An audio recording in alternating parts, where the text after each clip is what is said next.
बिहार में जो राजनीतिक उथल पुथल मचा हुआ था वो अब दूसरी दिशा में शिफ्ट कर गया है और ये दिशा कहीं ना कहीं नीतीश कुमार को भारी पड़ने वाली है। नीतीश कुमार को ही क्यों, भारतीय जनता पार्टी पर भी ये एक तरह से समझिए कि काल बन करके आया है और इसे संभालना अब शायद मुश्किल हो रहा है, क्योंकि ये बिहार की धरती से शुरू हुआ है और बिहार आंदोलन के लिए जाना जाता है।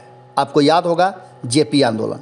इस बात की चर्चा लगातार हो रही है कि कहीं ना कहीं जिस तरह से केंद्र सरकार ने रेलवे वाले जो आरआरबी मामला है, एनटीपीसी मामला है, उस मामले को संभालने का प्रयास किया। रेल मंत्री बाहर आए, लेकिन उनकी बातों से आंदोलनकारी छात्र संतुष्ट नहीं हैं और न ही राजनीतिक दल के नेता संतुष्ट हैं। इन सारी बातों को लेकर के जब हमने बात किया तो लगभग सभी दल के नेताओं से हमारी बातचीत हुई।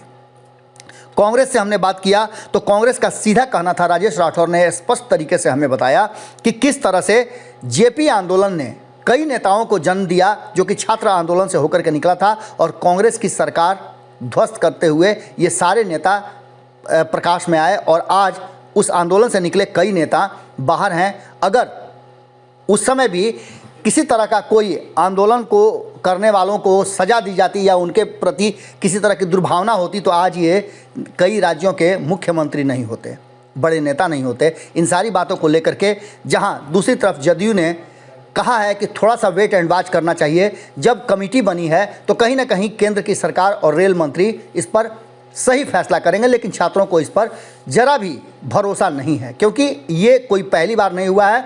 2014 से लगातार आरोप लगता आ रहा है कि सरकार वैकेंसियां निकालती हैं, परीक्षा लेती हैं और उसके बाद परिणाम में घालमेल होता है और फिर ये मामला कोर्ट में चला जाता है और नियुक्ति अधर में लटक जाती है। एक बार फिर से छात्रों को अब बर्दाश्त करने की क्षमता नहीं है, ये स्पष्ट कहा जा रहा है। वहीं दूसरी तरफ आपको बता दें कि कहीं ना कहीं हिंदुस्तानी अवाम पार्टी के प्रवक्ता दानिश रिजवान ने जो बातें कही है, निश्चित रूप से ये जीतन राम मांझी के सुर हैं और उन्होंने स्पष्ट तरीके से नीतीश कुमार को आगाह कराया है कि नीतीश कुमार जी संभलिए। अगर इस तरह से आंदोलन हुआ और आंदोलन में शिक्षकों को भी शामिल करके मुकदमे उन पर दाखिल किए गए तो ये आपके लिए दुर्भाग्यपूर्ण होगा और कहीं ना कहीं आपका सब कुछ डुबा देगा।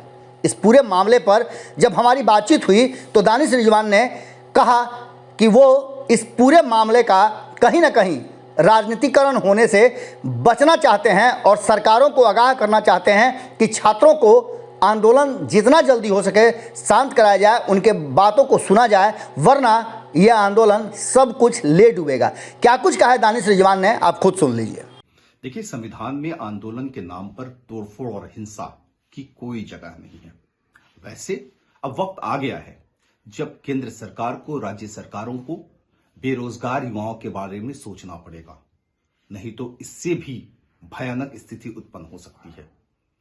आरआरबी और एनटीपीसी रिजल्ट्स के नाम पर चल रहे प्रदर्शन के दौरान खान सर सहित जिन शिक्षकों पर मुकदमा दर्ज हुआ है, उससे निस्संदेह इस आंदोलन में और घी डालने का काम हुआ है। इसलिए राज्य सरकार से हमारा अनुरोध है कि आंदोलनों के नाम पर शिक्षकों पर इस तरह की कार्रवाई नहीं करें, नहीं तो आंदोलन और भड़क सकता है। अगर ये वीडियो पसंद आई और वह बिहार के राजनीति और बिहारियत से सरोकार रखेनी तो सब्सक्राइब बटन दबा के चैनल के सब्सक्राइब कर ली।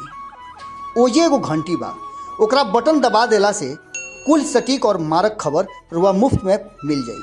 अगर रुआ पत्रकारिता के हमनी के नया प्रयोग में सहयोग कर चाहतनी तो ज्वाइन बटन दबा दी। पेटीएम नंबर नोट कर ली 9386816700। धन्यवाद।